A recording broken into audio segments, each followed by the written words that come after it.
Hello, everyone. Thanks for joining us today.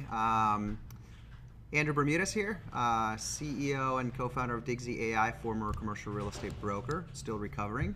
I've got the wonderful Vida Carante from our marketing team here with us. So we're going to just put a face with a name really quick, and keep in mind we're casual today, but we're working. And wanted to make sure that we got that. It doesn't look like our camera is really working yet, but there I am. Hi, everyone. Hello. So we will be your tour guides today on this wonderful webinar. So we just wanted to put a face with a name really quick so that we get to know each other, and we're going to be jumping into it. We are recording the webinar, so one, behave. Two, hope you learn a lot, but you'll be able to revisit this at your own time. In case you miss anything, don't worry. You're going to have the recording. There's plenty of links throughout the webinar to have downloads and things like that, so you'll have this. So with that being said, I'm going to go ahead and get started.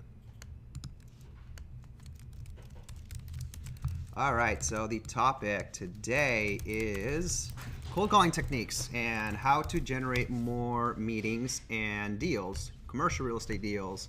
And it's all about doing this in a way that A, is simple for you, two, is scientific, and three, something that you can actually keep up with. We get a lot of content and a lot of sales coaching and training throughout our sales careers, but unfortunately, none of it is very easy or easy to keep up with. So we're here to change that. We actually, even though we're not in commercial real estate, we're in commercial real estate technology that basically takes CRM beyond what it currently is, and we have to sell every day.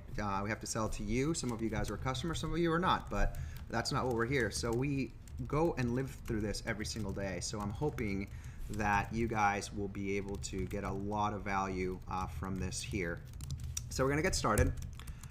Just to give you some stats before we begin, brokers waste approximately 15 plus hours a week searching and entering data, just so you know. And at the same time, that actually makes you forego tons of sales appointments and deals that you're forfeiting because of that. So being efficient with your time and having a good system in place, we're here to show you that. It's really easy to do. You can use your Outlook, etc. It's very important, but we're here to show you those tricks. You can actually increase the likelihood that you'll close a deal with a client or a prospect by meeting them face-to-face. Our data of over 2,000 deals has shown that it actually increases your chances of working and closing that deal by 13.51%. And most of you don't use social media. Those who do, big kudos to you, but you can actually increase your sales by 23% by researching clients through social media. So we won't go too deep into depth in that. The other thing too is most people give up following up, and 80% of all successful sales are made the 5th or the 12th time that you try to contact somebody. So that's just some food to keep in mind.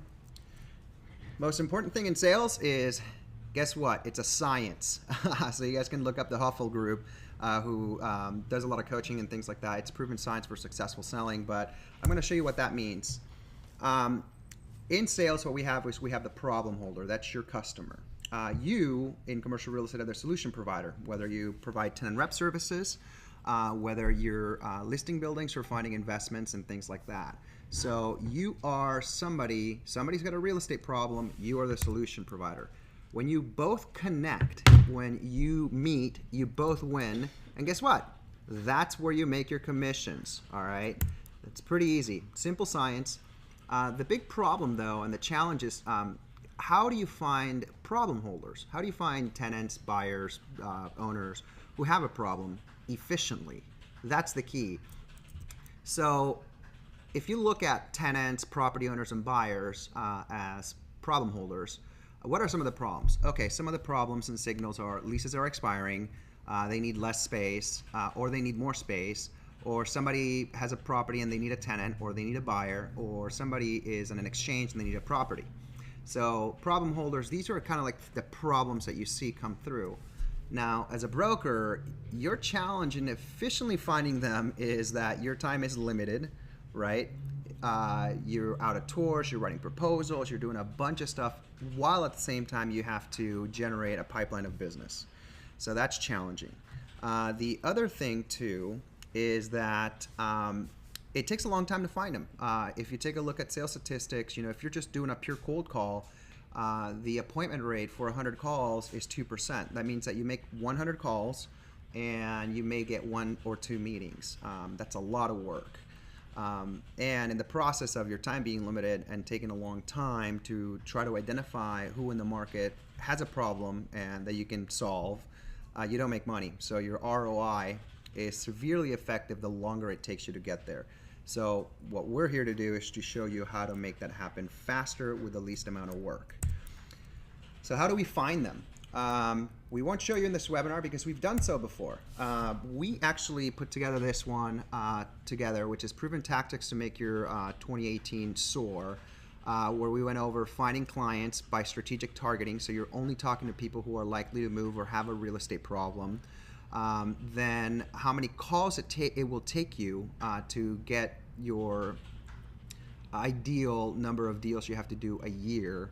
And we provide a calculator to say, hey, if I want to make 400 grand, how many clients do I have to get? How many appointments do I have to set? How many calls do I have to make a day?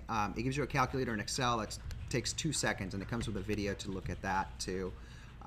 Then you can make it easy to track your progress, and then we show you how to manage your time so that you can automate a lot of it so you get more calls in, so you can make more money and waste less time and live more, so you can spend time with the people or the things you love. So there's free prospecting material if you go down here, digsy.co/proven-tactics. You guys can go there.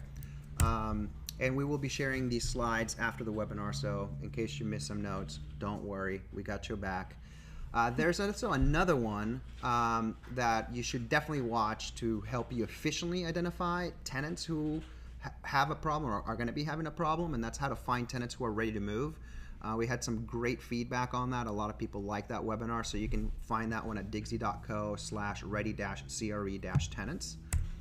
And today we're going to go over cold calling techniques. We're going to go over how to get prospects to meet with you and how to implement easy workflow so you can keep up with, so that you can have a steady pipeline with the least amount of work. So we're going to jump into cold calling techniques. A technique is always have a reason to call. If you're just calling off a list blindly, the likelihood that you're going to find somebody is really low. It'll take a lot of work to get there, but do your research. How to find tenants ready to move, that webinar we just talked about, I'll go back here, gives you just a great way to just target people, and we show the same thing on this webinar too. So go check those out, but that'll show you get a reason to call. The other thing too is, this isn't rocket science, most of you know this, always talk to the decision maker. Unless you absolutely have to talk to the influencer, always go straight to the source. Commercial real estate is usually the CEO, the property owner, the asset manager, it'll be the CFO, the operations individual, just depends on the size of the company. And if you're trying to walk in through the door, keep in mind you're one of 500 people who are calling them and begging for their attention. Find somebody who knows them, and on LinkedIn, see how you're connected with them, and ask that mutual connection for a referral. So that way they're more likely to talk to you. By the way, getting referred in, you have a 4x. So your chances of closing a deal with that person increase by they quadruple. So use that. The other thing too is we're going to talk about asking questions first in a little bit more detail here, but it's always not, hey, I've got real estate services, do you want them? That's not the game.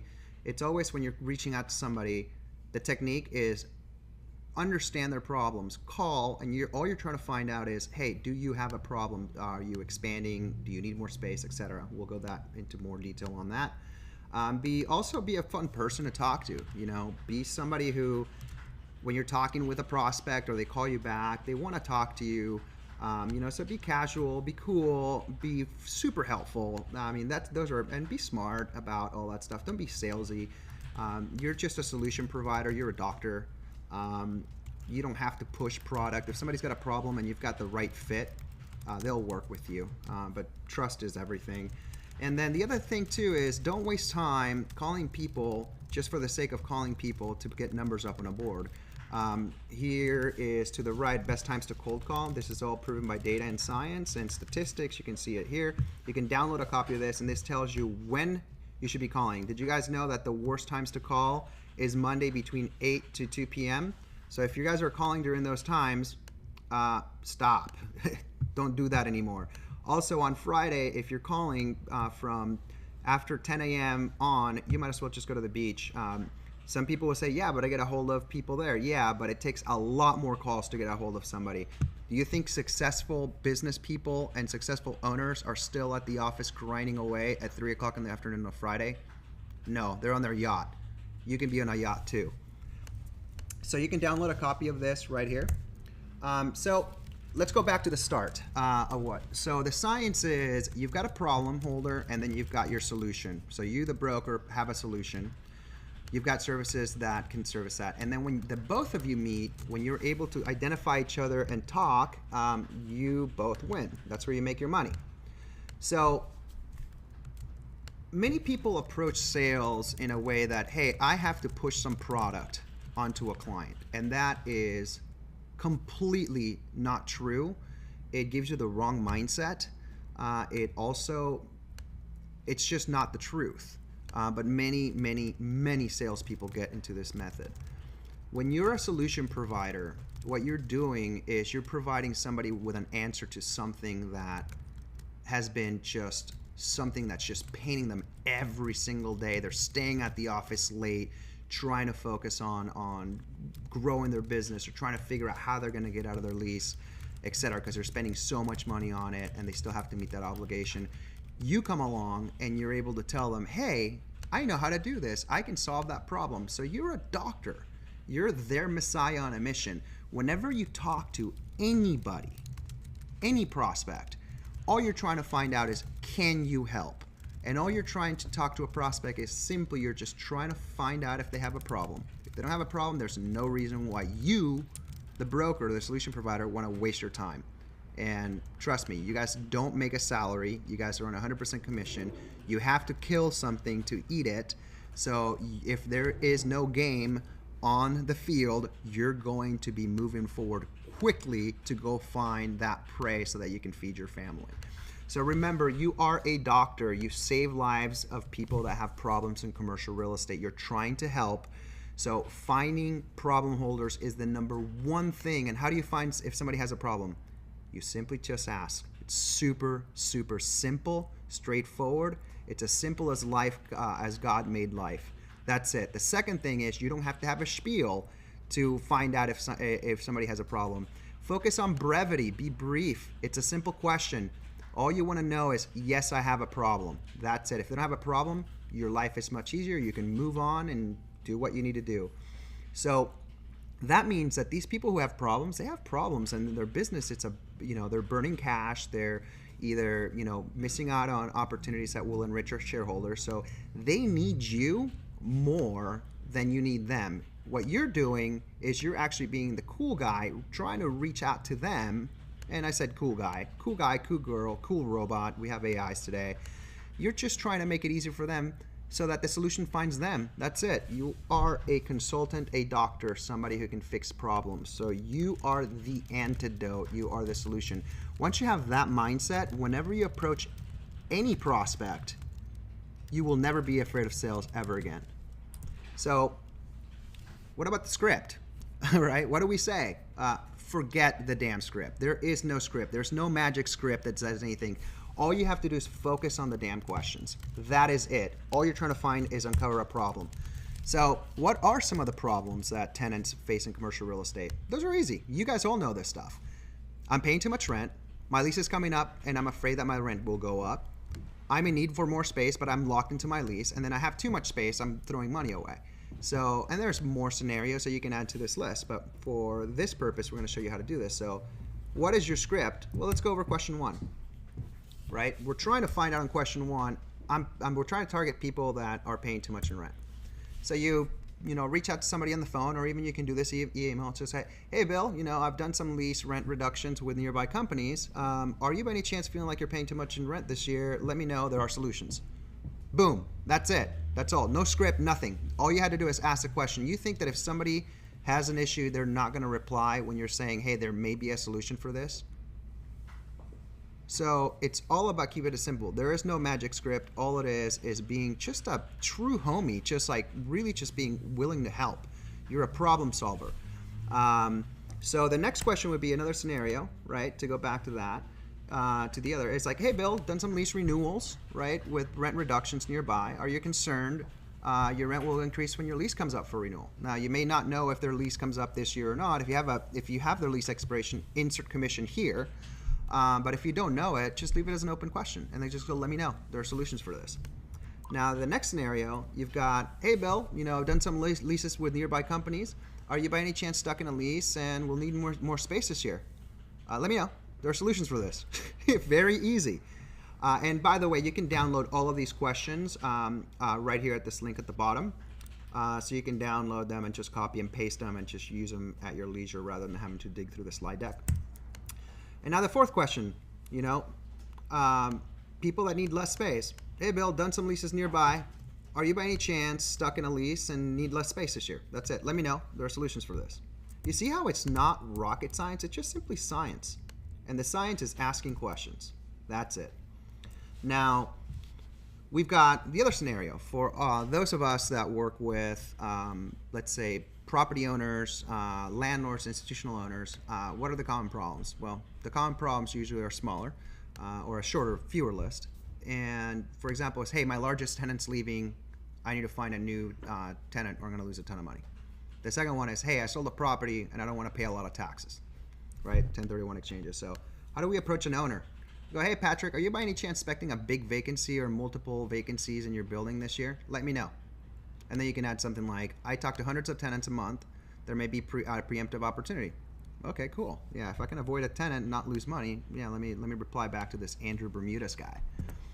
The next question would be like, hey, Patrick, are you by any chance thinking of having to find a 1031 exchange property this year? Let me know. There are options so you can keep those capital gain taxes low. Well, actually, I'm thinking of selling that. So you're going to see this. It's all about the questions. Again, you can download all the questions here at the bottom to make it easy. And you can paste them in an email, but you can use this as an email or you can use it when you're talking to somebody on the phone. But think about that interaction. I'm not calling them and saying, hey, Bob, or hey, Patrick, I'm Andrew Bermudez with Digsy AI. We build the best commercial real estate technology company in the world. I've been in the business for 15 years and all that stuff. Here's why you should work with us. And he goes, I don't even work in my business. I have people who do that. Why are you calling me? Whereas I could call them and say, hey, Patrick, it's Andrew Bermudez over at Digsy AI. I'm wondering if you're having problems getting the productivity of your brokers up and helping them make more money. Let me know. There's a solution that I'd like to chat with you about. Period. Complete stark differences, right? Asking questions and trying to figure out whether you can help rather than trying to push something. We need to get away from the push mindset and get more into the let's try to help people mindset. We got to just rethink this whole thing. There is no schlepping. There is no salesy tactics or slick salesmanship. All it is fixing problems. So you can download all the questions again, like we mentioned there. So I'll leave that up for a second. All right, so the other thing too is when you're calling these people, you got to get through the damn gatekeeper. The gatekeeper can be their assistant, there can be a bunch of people. We could do a whole webinar on this, but we'll just give you some short little tactics on here. Everybody has a different personality type and characteristics to their character, so you may not feel comfortable with an approach like this. That's fine. Work with what your personality type is. Here at Digsy AI, our thing is, hey, we want to be helpful. We want to help you sell smarter, and then we want to be able to help you really manage your time and make and automate as much of the work as possible. So we want to be fun in the process too, right? We have to show up to work, and we want to be able to, have a great time talking with you guys and our other customers and prospects to see if we can help. So we have more of a casual yet helpful stance. So the key is really confidence and familiarity. When somebody calls in to your business and they sound like they already know you and the conversation is not formal, you kind of get that person credit because you go, okay, well, I have to know them. I don't know why I don't know them. Now, if I ask them, I'm going to insult them. So there's all this psychology goes around with it. So keep in mind, you have to feel comfortable with doing something like this. So this is just one approach to go through the gatekeeper. But if you're informal and more familiar and not stodgy, you can say, Hey, John, I'm running to another call. Sorry to be short. Can I talk to Bill real quick? What do you think people are going to say for that, right? Or you can say it's something like, hey, Scott, did Bill leave the office? And they let the manager go, hey, can I talk to him real quick? And just see what you can do. The less information you have to give. Don't say, hey, I'm John Doe with IBM Computer Systems. Is Bill in the office? That's what everybody does. The moment you said that, they already crossed you out because they know you're a salesperson. So think about that. Confidence, familiarity will take you a long way. The next thing is tricks to book more appointments. I'm going to say this over and over and over again. Don't waste your time trying to push product to somebody who doesn't need it. You don't want to waste your time. You're not going to make money, and your children are going to hate you for it if you leave them starving. You want to make money. You want to not only make money, but you want to make money and have just a great, you want to be able to be just a great provider. If you don't have a family, that's great. You can go buy a new Tesla. But the things is, like, all of that freedom and opportunity gives you a lot of flexibility in your life, and you can actually pursue, in addition to your passion for commercial real estate sales, you can pursue different careers. Maybe you're a musician, or maybe you like the opera. That reminds me, I need to go to the opera. But you ask questions first. Try to find those problem holders. Once you find somebody with a pain and you show them the medicine, and you truly care for that person, most likely they will pick you because the trust is there. So the other thing too is, like we talked before, it takes a lot of time and energy to try to contact hundreds of tenants and owners just to try to find somebody who has a problem. So be efficient. Instead of toggling between your CRM, email, property databases, and entering a ton of data, all of that's time consuming. There's very easy ways to automate a lot of your work. So there's you just need to find them. Either find a CRM system that does it for you. I know a lot of them require data entry, but there's tons of stuff and tools, and you can go to our blog. Just go to Digsy AI and scroll down to the blog. We write about this stuff all the time. So, and if not, just go ahead and send us an email at sales@Digsy AI, and they'll put you in touch with me and just tell me what you're looking for to automate, and I'm happy to help. Now, the other thing that people forget is when somebody has a problem, you're trying to say, okay, great, let me come by and check out your space and see if if there's some solutions for us. Now, can you believe how many salespeople make it incredibly effing difficult for somebody to just say, yeah, that date works? They reply with, what days work for you, right? And it's kind of like, now you have an open loop when you could have just said, hey, I've got Tuesday at 3, and I've got Thursday at 4, and I've got Friday at 9 a.m. working. Does that work? Question mark. Now, if none of those times work, then that's tough. But there are technologies like, we're a big fan of Calendly right here. You can get a free account there. It hooks up to your Outlook calendar automatically, and it'll show available time slots to a customer. Now, don't just send the link over to them, because most likely they're not going to click on a mobile device and then just try to tab through and figure out, to try to tap around to see what works and then compare it against their calendar. Just suggest 2 to 3 times, and say, hey, does this date work? If not, here's my availability on my calendar. Just pick a time. And the reason you want to do that is 60% of emails are read on mobile devices.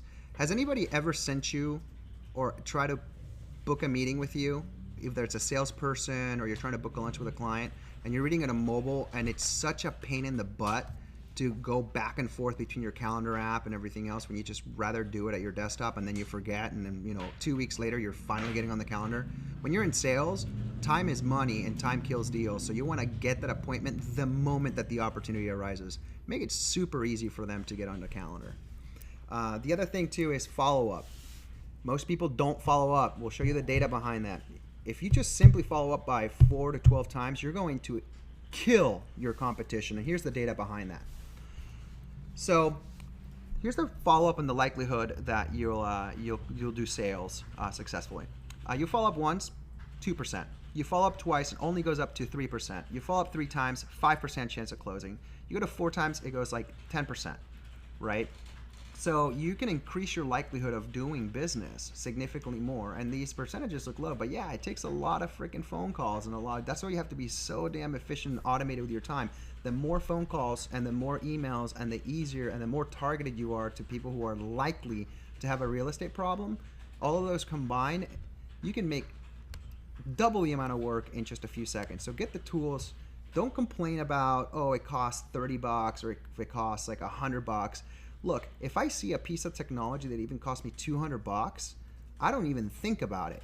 Think about this. Most people complain, like let's say Calendly. Calendly's $20 a month for the pro version, right? I'm gonna complain about 20 bucks a month where I'm paying on my cell phone bill. I'm paying $125 a month for my cell phone bill, and I'm not willing to invest 20 bucks to make that cell phone bill usable, to make my phone ring. That's priority insanity to the max. So make sure you invest in the tools that you need to make that phone ring and get business. So here's how many salespeople actually follow up, right? So we know the likelihood of closing, but how many people follow up? 50% of salespeople give up after one follow-up. More than twice, or about twice, you got 25%, and 3 times or more, only 12%. That's crazy. And then it gets really thin on 5 to 12. It goes all the way down to like less than 10% that you have salespeople. And guess what? They're making 80% of the damn sales. So if you follow up 5 times or more, but then how do you keep track of the follow-ups and how do you do all this stuff? That's the thing. Well, just create a simple system.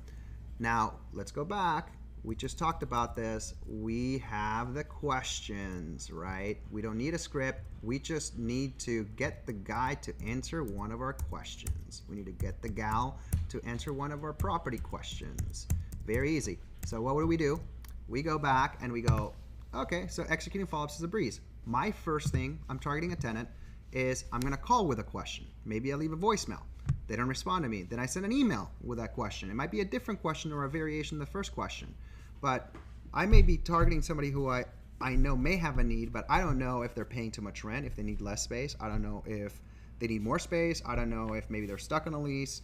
So I'm going to hit them with one question, very focused. I'm not going to hit them with all 5 questions in one email. No, the email will be long. Nobody will respond to you, and you'll have burnt out your wick all in one. You want to have a reason to follow up more than once.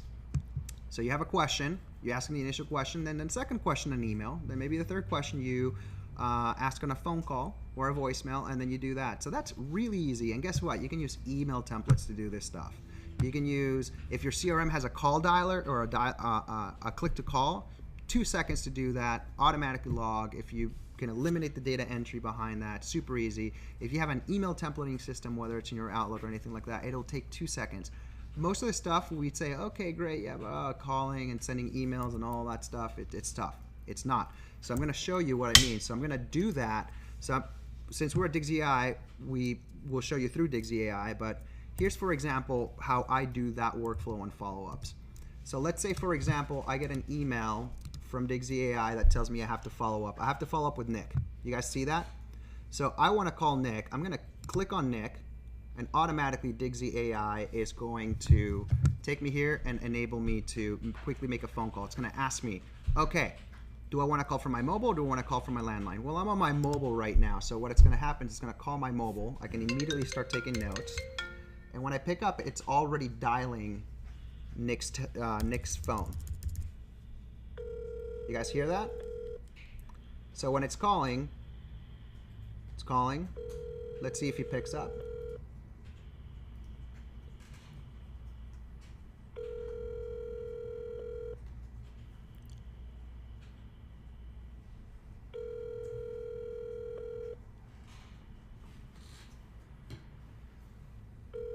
All right, so he didn't pick up.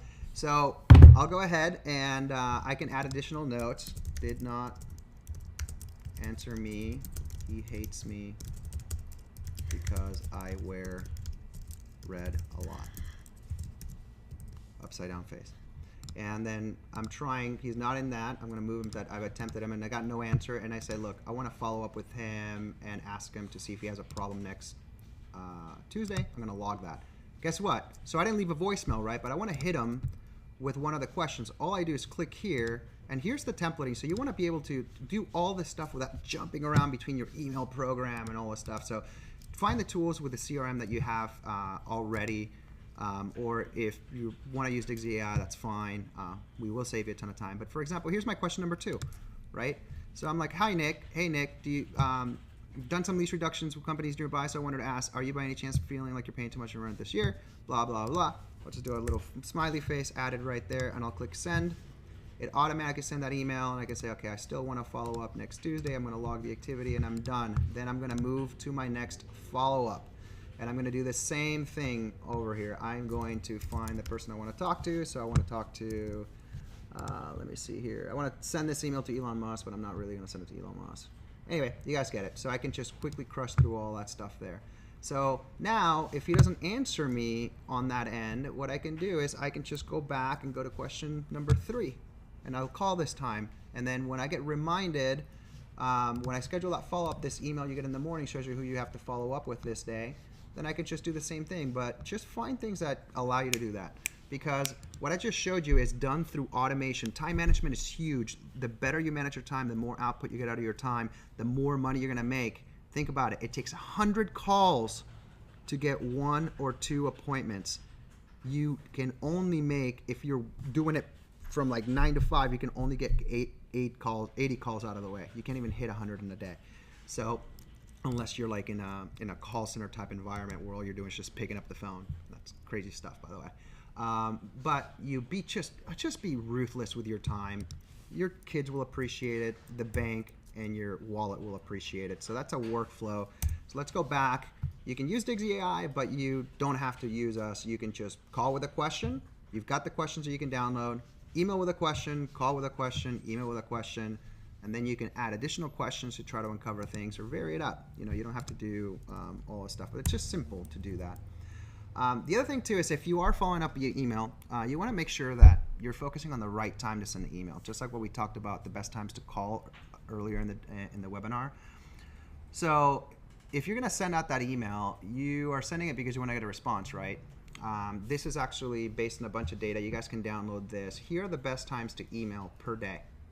And you see that after around 9 a.m. PST, if you send emails 10 o'clock or so, like the likelihood that people will respond goes lower. Yeah, so don't send emails on Friday at that time, guys.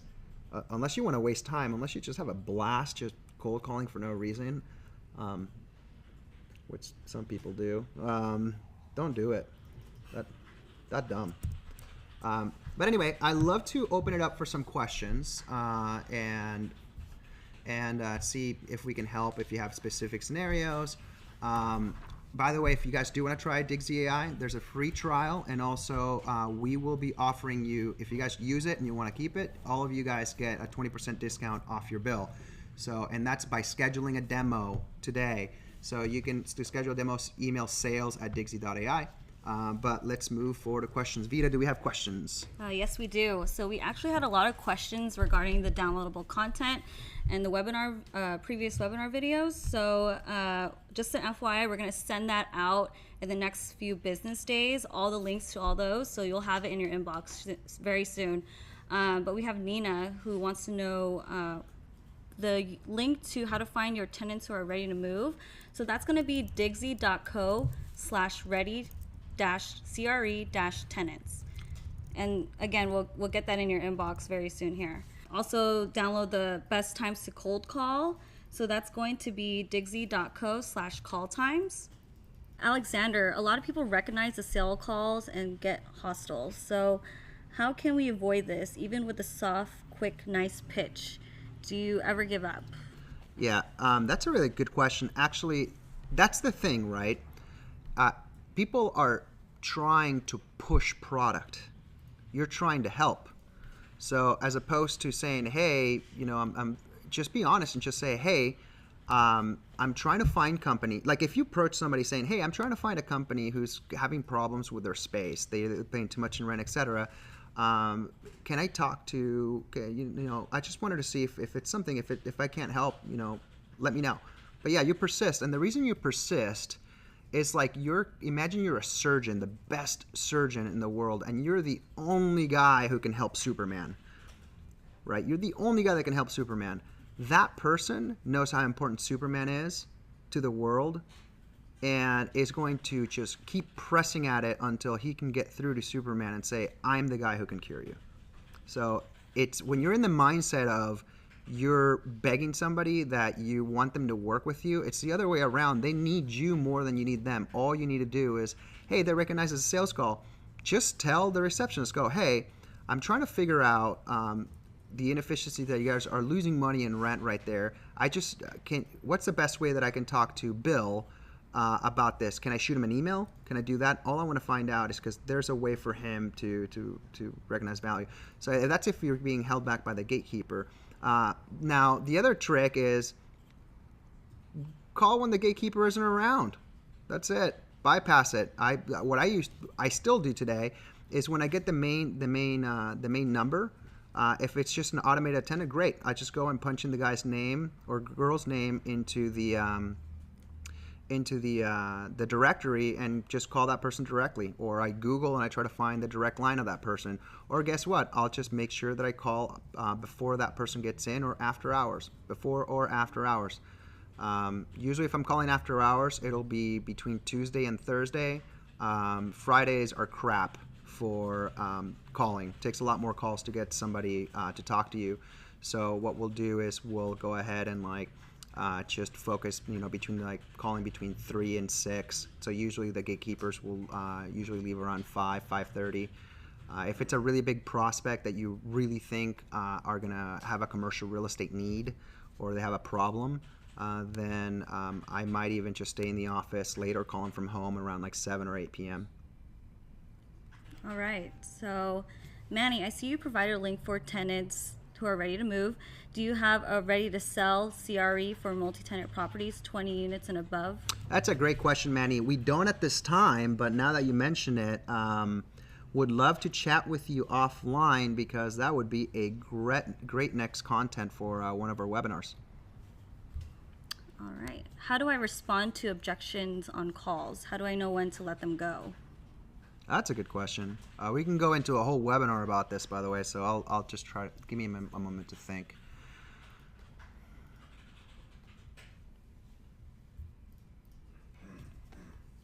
All right. So an objection is when you know when to give up is when you know the person has a problem and you can help. And you can do it better than anybody else, but for some reason they're not connecting with a value proposition or they're just not seeing it. So if you know you can help somebody who's dying of cancer, and you know you've got the cure. This is a dramatic example, by the way, so pardon me if I'm offending anybody. I hope not. But that's something that you really feel strongly about. When it's all around their problem, right? If there's an objection, and let me put it to you this way. When you simplify the problem they're having to saying, okay, so you're telling me that you need more space and you want to make more money and your shareholders want to make more money, but I've got the solution, but you don't want to talk to me. Okay, what's the objection? So the objection might be, oh, well, I don't like that building. Right. Okay. Well, it doesn't matter if you like that building or not. You can present in a way that, hey, that's fine. Would love to know what you're looking for, so that way I can find something in it. So you can be focused on your business, and I'll go find it for you. And I've got an innate and I've got an incentive to find you the right space that actually works for you because that's how I make money, and it doesn't cost you a dime. So you only let them go if when they're absolutely insane, when they're jerks. You don't want to work with a jerk. Life's too short. So that's one thing. You also want to be able to you'll know. It's just like being in love. All right. We have a couple more questions here. What are some good questions to ask owners who are already being represented by other brokers? That one's an easy one. Are you happy in your relationship? If you see the building owner on Match.com for brokers, then they're probably about to be single. So the best thing is look at things like a good question is this. Let's say somebody that's being already represented, that property's been on the market 6 months. A good approach would be, hey, what's going on in the building? Approach it from you're having a problem, the building's not leasing, the building's not selling. What is the problem? Talk to them about the problem. That's it. You're just trying to figure out why that the building hasn't sold. You don't want to say, hey, is your broker doing a good job? You just go, hey, just curious, what do you think it is? Do you guys think that is it that you're not willing to give tenant improvements? What is it? So try to find out. And once you get that data, what you can do is you can tailor your entire, as long as you can provide that solution. Don't sell them something you don't have. But you can tailor everything to basically address that pain point and say, oh, okay, so the building's not showing well. Okay, well, have you thought about bringing in like an architect? Usually they'll do this for free, or they'll blah, blah, blah, and you can get in the door and they're going to be like, oh, crap. But what you're trying to figure out is what's that other broker not doing, because if they're working with that broker, if they're happy and the guy's doing a great job, the gal's doing a great job, they're busting their tail, there's something outside of anybody's control, they'll probably keep that broker. But, hey, if you're not happy in a relationship, why stand the abuse? All right. I treat all future clients as present friends. How do I speak to present friends? Hey, Tom, want to talk to you regarding your property, 500 North Michigan. If I don't hear from you, I'll call you on Wednesday at 3 p.m. That's perfect. Yeah. Yep. That's awesome. Manny, that's fantastic, man. Let me know if I can steal that from you. And how do I find connections on social media? Oh, that's you know what? What we'll do is I think we've done some videos and blog posts on that. So if any of you that are trying to find leads on social media, do us a favor. There's a whole topic on this. We did a few videos and a few blog posts that give you like how to instantly find people looking for space in Twitter, and I think we did LinkedIn too, right, Vita? Mm-hmm. It's a great thing. So I'll just send an email to sales@digsy.ai, anybody who's interested in this webinar, and we'll get you the information that. But there are some great opportunities in social media that brokers all around miss. Actually, we just signed up a bunch of users from social media for our product. Didn't we? Yeah. Opening pitch? Opening pitch for estimates you require if they wish to sell. Other than that, you thought about marketing. I think maybe that's a suggestion. Okay, yeah, probably. Yeah. We're getting some suggestions that's as well awesome. as questions, that's so cool. That's actually really cool. Yeah. This is a really funny one. I have a bad accent for cold call. How do I sound better? Accents are sexy, man. Own Flaunt it. Own it. They don't understand you, send an email. By the way, accents are interesting because what I found out is, this is just my personal experience. I don't have any data or science behind that, guys, so disclaimer. But the interesting thing is that for some reason, if somebody's hard to understand on the phone, when you meet them in person, I think the body language that they have tends to improve, like create additional context around what's being said, and usually just try to meet them face to face if you have a bad accent, if possible. But you got to make sure that you're ruthless with your time. All right. Have you done a presentation on in-person cold calling and the best ways to get FaceTime with the decision makers? Yeah, so FaceTime with decision makers, we went over a little bit. Mallory, it's Mallory, right? Yep. Yeah, so we went that a little bit earlier. We did do I'll have to get back to you on that one. I know that we don't have a specific one that's focused. It's kind of like sprinkled throughout different presentations. Maybe we should just rip that out, Vita, and make it into its own thing, like the one with Calendly to try to get meetings and the scripts that we have. Yeah. So we have scripts to get them to get a face-to-face meeting, but we haven't done anything on in-person cold calling. We'll take a note of that because that's actually a great topic. Yeah, that's. Thank really you, Mallory. Fun. Oh, by the way, say hi to Eric Darnell. I hired him at Lee & Associates. And I hired Mia, too. All right.